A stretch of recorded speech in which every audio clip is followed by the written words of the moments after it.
Hello viewers, আসসালামু আলাইকুম। সবাই কেমন আছেন? আশা করি সবাই অনেক ভালো আছেন। আমিও আলহামদুলিল্লাহ অনেক ভালো আছি। এই দেখতে পাচ্ছেন গরুকে গোসল করাচ্ছি। এই গরমের দিনে গরুকে গোসল করায় দিলে গরুর শরীরটা ভালো থাকে।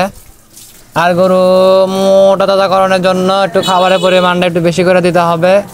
যত দিন পার হবে তত বেশি খাবারের পরিমাণটা বেশি করে দিবেন। আমি কিন্তু এখন আমার এই কালো গরুটাকে সকালে 3 পোয়া, বিকালে 3 পোয়া, অর্থাৎ 6 পোয়া করে ফিট খাওয়াই, মানে 1.5 কেজি ফিট আমার এই কালো গরু খাচ্ছে 2 বেলায়। আশা করি 1 মাস পরে এই গরুকে আপনারা আর চিনতে পারবেন না। এখনও যেহেতু এ মোটা হয়নি, কেবল শরীরের লোমগুলা চেঞ্জ হয়েছে, তো আস্তে ধীরে গরুর স্বাস্থ্য ভালো হবে, গরু মোটা হবে, গরু সুন্দর হবে। সময়ের সাথে সাথে গরুর চেহারা আরও ভালো হয়ে যাবে। আর আমার লাল বাচ্চা তো বাচ্চাই, ওটাকে নিয়ে আমি এত ভাবতেছি না, কারণ ও ছোটো একটা নান্না বাচ্চা। ওকে পালতে গেলে ধৈর্য ধরতে হবে, কারণ ওটাকে আমি কিনে নিয়ে যাচ্ছিলাম একদম বাচ্চু একটা গরু, ছোট সাইজের, কিন্তু জাতটা ছিল ভালো জাতের। দেখতেই পাচ্ছেন আমি কিন্তু হাত দিয়ে কিন্তু পরিষ্কার করে দিচ্ছি, শরীরে যে সব ময়লা আছে ওগুলো উঠে যাচ্ছে। গরুকে পরিষ্কার রাখাটা জরুরি। গরু যত পরিষ্কার রাখবেন তত ভালো। আর গরু পরিষ্কার রাখলে দেখতেও ভালো লাগে, আর গরু নোংরা থাকলে দেখতে খারাপ লাগে, অসহ্য লাগে। তো আমি প্রত্যেক দিনই মোটামুটি গোসল করায় দিয়ে থাকি। হয়তো মাঝে মধ্যে 1-2 দিন মিস যায়, তো এটা বড় বিষয় না, এটা খুব স্বাভাবিক একটা বিষয়। কারণ মাঝে মাঝে নিজের শরীরের অবস্থা ভালো থাকে না, কিংবা আকাশের অবস্থা ভালো থাকে না। সব দিকে বিবেচনা করে কাজ করতে হবে, তাইলে অবশ্যই আপনি জীবনে কিছু করতে পারবেন। দেখছেন গরুরা কিন্তু আমাকে অনেক ভালোবাসে, এমনটা না যে গরুরা আমাকে অবহেলা করে। এরা আমাকে অনেক ভালোবাসে। এদেরকে যখন আমি খাবার না দিয়ে রাখি তখন এরা আমার সাথে সেই রকম রাগ দেখায়, আবার যখন খাবার দেয় তখন আমার এইভাবে আদর করে। দেখেন আমি ওদের ঘর পরিষ্কার করতেছি, ও আমার পিঠে মনে করেন যে সুরসুরি দিচ্ছে। তো এটাই হলো ওদের ভালোবাসা প্রকাশ করার নিয়ম, কারণ ওরা তো বোবা প্রাণী, এই জন্য ওরা তো কিছু বলতে পারে না। আর আমার গরুর দেখেন ভুঁড়ি কিন্তু নাই হয়ে গেছে, ভুঁড়ি নাই। আগে একটা সময় ছিল আমার গরুর ভুঁড়ি সেই লেভেলের বড় বড় ছিল, কিন্তু সেই ভুঁড়িগুলো এখন আস্তে আস্তে কমে গেছে। আসলে ভাই যত দিন যাবে তত ভুঁড়ি কমবে। আর দেখেন ট্যাপের তরল পানি যেটা, সেটা গরুকে দেওয়াটা উচিত। তো আমি আমার গরুকে দেখেন ট্যাপের তরল পানিটা খাওয়াচ্ছি। আসলে তাকে আমি কিন্তু বালতি দিয়েই রাখি পানি খাওয়ার জন্য। তো ওর আসল কথা এই পানিটা খুব বেশি ভালো লাগে, ও যে খুব মজা মজা করে খায়। তো আমারও ওকে খাওয়াতে ভালোই লাগে, খাক।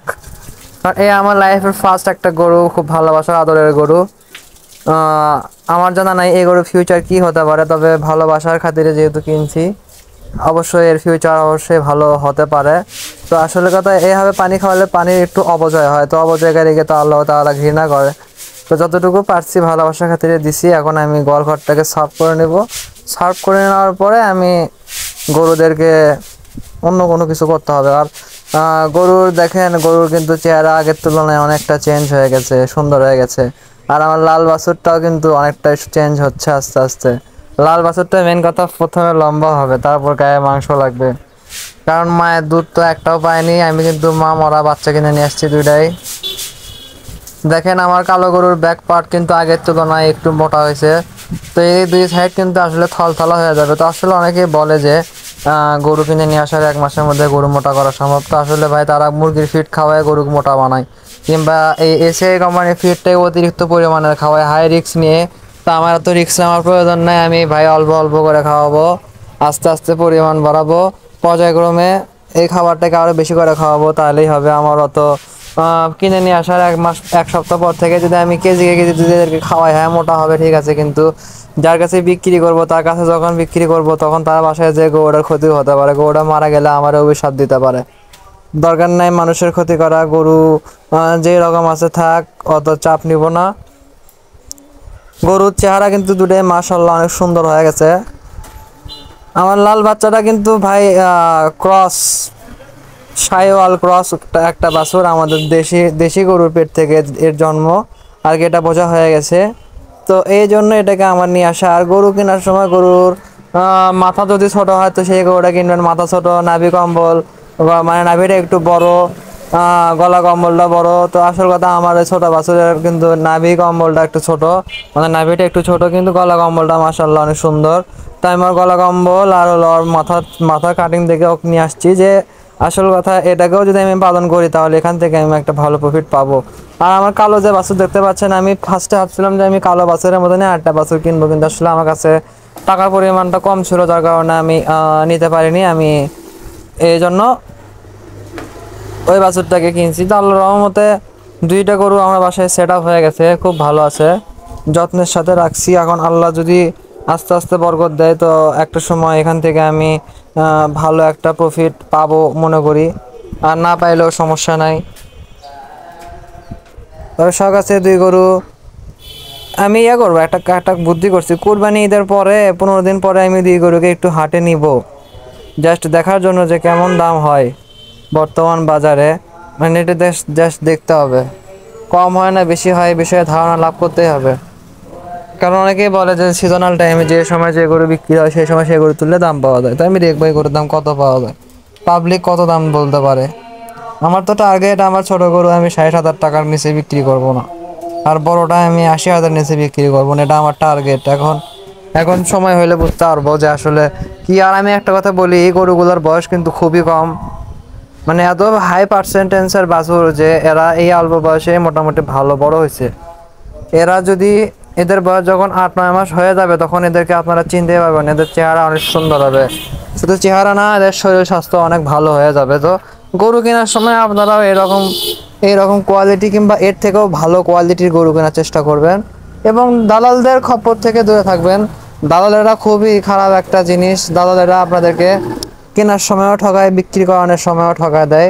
এক কথায় তারা আপনার আমার মতন নতুন নতুন উদ্যোক্তাদেরকে ঠকিয়ে তাদের সংসার চালায়। আর এছাড়া তো তাদের কোনো এক্সট্রা কোনো উপায় নেই, দালালের কাজই হলো দালালি করা। তো দালালদের সাথে কথা কম বলার চেষ্টাই করবেন। আল্লাহ যদি দেয় আপনি নিজের জ্ঞানে নিজের পরিশ্রমে 2-1টা গরু কিনেন, সেখান থেকে আপনি লস করে শেখেন বা লাভ করে শেখেন, আপনার ব্যক্তিগত ব্যাপার। আপনি তাহলে মনে করেন যে আফসোস থাকবে না আপনার কোনো, যে না আপনি আসল কথা পারছেন। এটাই হলো 10 কথার এক কথা। আর তা না হইলে জীবনে একটা সময় আপনি মূলত কষ্ট পাবেন, যে আমি যদি দালালের পাল্লায় পরে গরুটা না কিনতাম তাহলে আমি আজকে মোটামুটি ভালো একটা দামে বিক্রি করতে পারতাম। আর আমি তো বলছি আমি লাইফের ফার্স্ট যখন গরু কিনি তখন আমি হাট থেকে মানে হাটে টাকা নিয়ে গেছি, আর ভাবছি যে আজকে আমি গরু কিনবো, আমি জানি না কিছু, তো আজকেই কিনবো এই জেদটার কারণে আমি ঠকে বাসায় চলে আসছিলাম। আবার এবারও আমি ওই হাতে টাকা আসছে কিন্তু আমি ডিসাইড না করে আমি বিকার করে হাটে চলে গেছি, যে আমি একটা বাছুর কিনে নিয়ে আসছিলাম, নিয়ে আসা আমি ওখানেও আমি ঠকছি। তো আসল কথা বুদ্ধি করে চলতে হবে, যদি বুদ্ধি করে না চলা যায় তাহলে ক্ষতি হয়, এটা বুঝতে হবে। আর ভিউয়ার্স, ধৈর্য ধরলে একটা সময় দেয়। আমার যে দুইগুলোকে দেখতে পাচ্ছেন এরা কিন্তু এত সুন্দর ছিল না, এদের চেহারা এতটাই জঘন্য ছিল যেটা আমি আপনাদেরকে কীভাবে বলবো আমি জানি না। অনেক জঘন্য টাইপের ছিল, মানে শরীরের লোম উস্কো খুস্কো, মানে এক কথায় মানে যেটাকে বলা হয় অবহেলিত কিছু প্রাণী থাকে না, দেখবেন রাস্তাঘাটে অবহেলিত কিছু কুকুর ঘুরে বেড়ায়, তাদের শরীরে মনে করেন যে লোম উস্কো খুস্কো, পেটে কোনো খাবার নাই, হাড় হাড্ডি বের হওয়া, এরকম কিছু মনে করেন যে গরু ছাগল কিংবা কুকুরেরা ঘুরে বেড়ায়। তো আমার কাছে মনে হয় যে আমার এই গরু দুইটা এই টাইপেরই ছিল, তাই আমি ওই রকমই কিনে নিয়ে আসছি। নিয়ে আসার পরে যত্ন আরতি করে এখন বর্তমানে যে একটা পর্যায়ে আসছে, আমি মনে করি যে এদেরকে যদি লং টাইম পালন করা যায় তো এখান থেকে আমি একটা ভালো প্রফিট পাবো, এবং গরুগুলো আমার বাসায় থাকলে আমি মনে করি সুখ শান্তিতে এবং খুব ভালোভাবে থাকতে পারবে, এটা আমার নিজস্ব একটা ধারণা। আর যদি বিক্রি করে দেওয়া হয় তাহলে হয়তো নতুন গরু বাসায় যে সে কি ট্রিটমেন্ট করবে, কি খাওয়াবে না খাওয়াবে, এটা আসলে বলা মুশকিল। তবে আশা করি যেখানে যাক, যার বাসাতে যাক, সে যদি যত্নের সহিত পালন করে, বিশেষ করে তো আমার ইউটিউববাসীরা তো খুব ভালো করে জানে আমি আমার গরুকে কি খাবার দিয়ে কীভাবে যত্ন করি। তাদের মধ্যে যদি কেউ আমার এই গরুকে ক্রয় করে আজ থেকে 2-2.5 মাস পরে, তাহলে আল্লাহ রহমতে তাদেরকে অত টেনশন করার বিষয় না, কারণ তারা দেখতেছে আমি এদেরকে কী খাওয়াই এতদূর পর্যন্ত নিয়ে আসছি, তারাও ওই সেম ওই খাবারটাই দিবে এই কি যেহেতু গরু বড় হবে তো গরুর খাবারের পরিমাণটা একটু বেশি করে দিতে হবে, এটাই পার্থক্য। আর গরু আসলে লাভজনক একটা বিজনেস, তবে সেটা একদিনে লাভ করা সম্ভব হয় না, আপনার সময় দিতে হবে, শ্রম দিতে হবে, তাইলে পারবে না। 2-3টা গরু পালার জন্য কখনোই বাসায় কাজের লোক ঠিক করবেন না, তাহলে আপনার লাভের ভাগ ওই কাজের লোকের পেটে যাবে, মনে হবে যে সরকারি একটা হিসাব। অ্যাকচুয়ালি এভাবে যদি গরু পালন করে থাকেন তাহলে অবশ্যই আপনি ঠকবেন না। এবং বিয়ে শাদী করার একটা বিষয় আছে, এটা আস্তে আস্তে করবেন। জীবন যুদ্ধে একটা জীবন সঙ্গিনী খুব প্রয়োজন, প্রত্যেকটা মানুষের জীবনে একটা করে জীবন সঙ্গিনী আসুক, যে ভাত রান্ধে খাওয়াবে, মাথা টিপে দিবে, যত্ন আত্তি করবে, সুখ দুঃখে পাশে থাকবে, আপনার গরু ছাগলের একটু যত্ন আত্তি করবে, আপনার বাবা মার একটু খেয়াল রাখবে, সব কিছু মিলাই নিজের সংসারটা গুছিয়ে নিবে, এরকম একটা বিষয় তৈরি করতে হবে। এটাই সবার মাঝে সবার জন্য দোয়া ও ভালোবাসা। যে যেখান থেকে দেখছেন সবাই আমার চ্যানেলটিকে এখনই সাবস্ক্রাইব করে দেন, তাছাড়া কিন্তু আপনারা আমার আর মূল্যবান ভিডিওগুলো দেখতে পারবেন না। যাই হোক, সবাই ভালো থাকেন, আল্লাহ হাফেজ।